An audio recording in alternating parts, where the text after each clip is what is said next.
Western script, Eastern reality. This is the algorithm. Rewrite the rules. Spring 2026. The most lethal link in the global chain has finally snapped. As the West formatted global debt, Venezuela's fragile financial system evaporated instantly. Without dollar settlements or spare parts for maintenance, the country with the world's largest oil reserves can't even pump a single barrel from the ground. This isn't just a funeral for Venezuela, it's a death sentence for Cuba. The umbilical cord of oil that kept the Cuban Revolution's heart beating has been severed. The cold reality is that geopolitics has no room for sentiment, only energy. Cuba leaned on the Soviets collapsed. They leaned on Venezuela, now Venezuela has shattered. Without 50,000 barrels of crude a day, Cuba's grid, its agriculture, and its very societal fabric will flatline within 72 hours. This isn't an election, it's a physical shutdown of a nation. This is Havana. No roar of generators, only a suffocating silence. In 2026, even basic medicine is a luxury Cuba cannot afford. Vaccines are spoiling, food is rotting. The sons of revolutionaries now stand in line with empty water jugs, begging for a sip of purified water from their former class enemies. This agony wasn't caused by bombs. It was caused by the total dehydration of energy. Look at these photos. Terrible, just pathetic. This is what happens when you pick the wrong side. I told them, socialism means you can't even turn the lights on. The East promised you infrastructure. Where are they now? Their engineers can't even afford a plane ticket to get there. Cuba, you're an island adrift. With one snap of my fingers, I stop every tanker from reaching your shores. I can send your people back to the Stone Age. You want to live? You want the lights on? You want your kids to stop dying of heat stroke? Then you beg me. And you better kneel beautifully. It's not that the East doesn't want to help, they can't. The West's digital segregation has blinded their navigation and communications. Eastern fleets in the Caribbean are like blind men in a minefield. Every step closer risks World War III. Meanwhile, the Cuban leadership faces an extreme choice: rot while clutching a faded revolutionary poster, or beg for scraps from Florida. Survival instinct finally defeated ideology. Havana sent out its most humble signal in 60 years, a plea for dialogue with Washington. This isn't a negotiation, it's a surrender. And Trump has prepared a contract that would make Che Guevara turn in his grave. Havana, beautiful place, but a total dump. I'm going to put 2 towers here. Trump Havana Hotel and Casino. It'll be the greatest. But first we talk rules. Those prehistoric laws of yours, that anti-American garbage, throw it in the trash. I want Guantanamo Bay to be my private club, and I want US radar stations here watching the entire Atlantic. You sign, and 3 tankers full of shale oil dock tomorrow. You don't sign? Hey, I heard Cuban wood burns pretty warm. You can keep burning sticks. This is a Carthaginian peace. Trump doesn't want Cuba's loyalty. He wants its soul. He is showing the world that even in the most entrenched backyard of the East, once he cuts the power, any faith will crumble in the face of hunger. In 2026, hunger achieved what missiles never could. In Havana, the price of faith was $2 per gallon. As the steel head of Che Guevara was sold off as scrap metal, the soul of Cuba entered liquidation. This wasn't a transition. It was a surgical, spiritual formatting. With the cheapest shale oil available, Trump bought out the most expensive pride in Latin America. Look at that steel face, so heavy, so outdated. Nobody wants to look at a loser.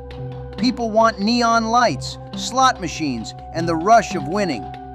I told the Cuban leader, "You can either starve clutching your statue, or let me tear it down and turn it into a gold mine." And guess what? He practically handed me the wrench. That's the art of the deal. I turned a hostile fortress into a profitable backyard. We don't call it Havana anymore. It's the Trump Caribbean branch. Trump thinks he's being charitable, but he is executing an unprecedented biological occupation. What's not in the USAID manual is that every seed is genetically edited. Once these crops grow, their root systems sense low-frequency vibrations in the soil, and their leaves capture signals in the atmosphere. While Trump patrols the surface, he has no idea that the East struck a shadow protocol before retreating. The East provides the seeds, and Cuba provides the soil. The farmlands of the Caribbean are being transformed into a massive, living geophysical surveillance array. Every bite of bread swallowed is a microscopic probe. In future conflicts, there will be no need for satellites or radar here.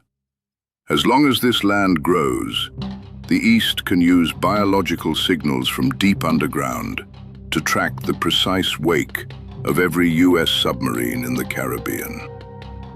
Trump tore down the antennas on the ground, but he's blind to the tunnels beneath it.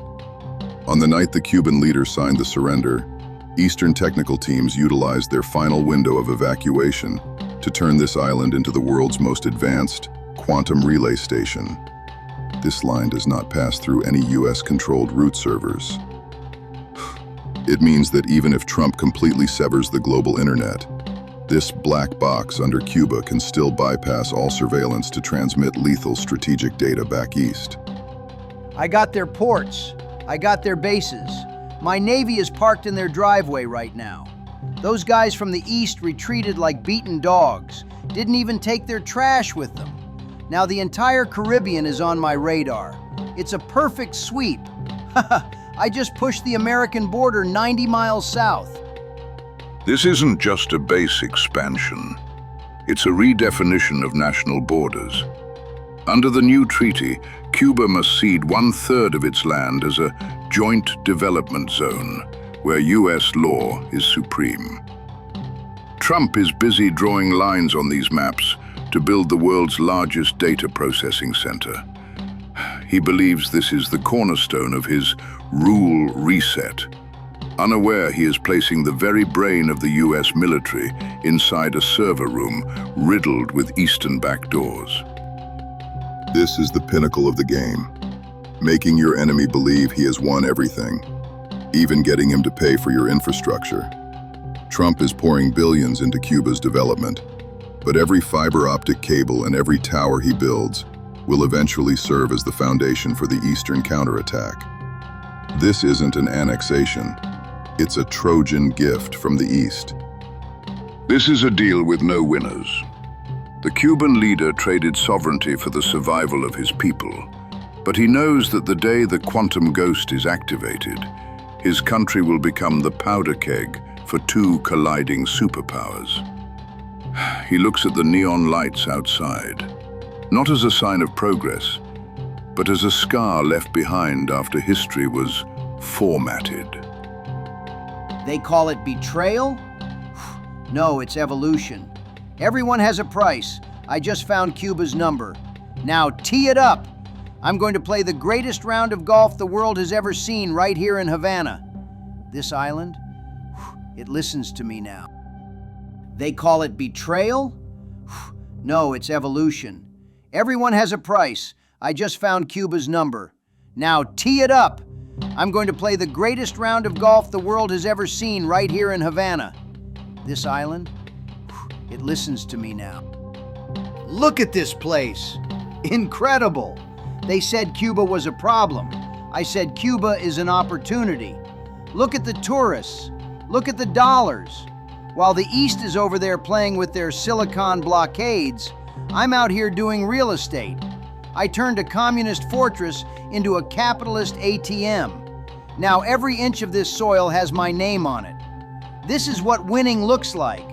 And hey, for all of you watching this right now, this is real power. If you want to see more of how I kick these losers out of our backyard, hit that like button right now.